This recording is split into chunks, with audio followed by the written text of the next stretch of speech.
This is BBC News with the latest headlines for viewers in the UK and around the world. A battle between President Macron and the left as the French vote in parliamentary elections.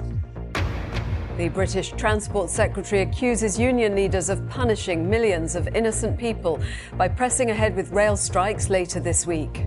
It just seems the union is determined to go out on strike, the RMT, come what may. And I think it's a very sad situation. I call on them to reconsider.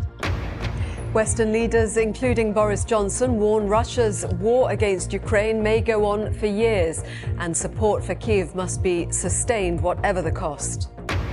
And America becomes the first country in the world to approve the use of mRNA COVID vaccines for babies.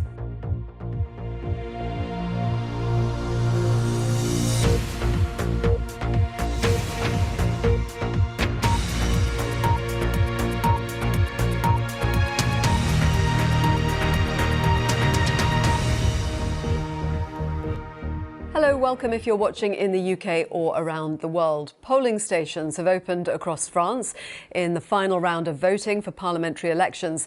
At stake is control of the 577-seat National Assembly, where the Liberal Party, founded by President Emmanuel Macron, has held sway for the last 5 years. And here he is, he's just voting in Le Touquet, and he has placed his vote.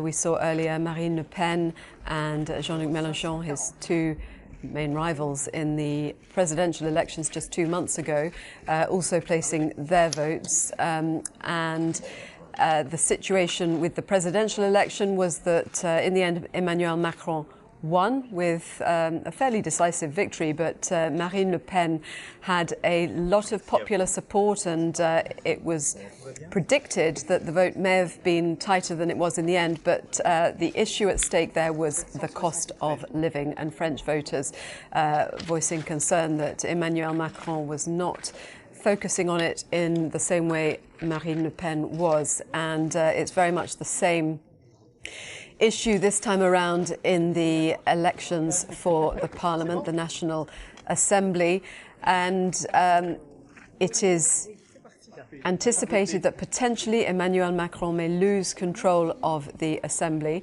There is a left-wing alliance led by Jean-Luc Mélenchon, who came in third in the presidential elections, and that alliance is taking a lot of the votes, and it's anticipated that potentially Emmanuel Macron loses control of the Assembly, which would obviously have implications for how he gets his policies through.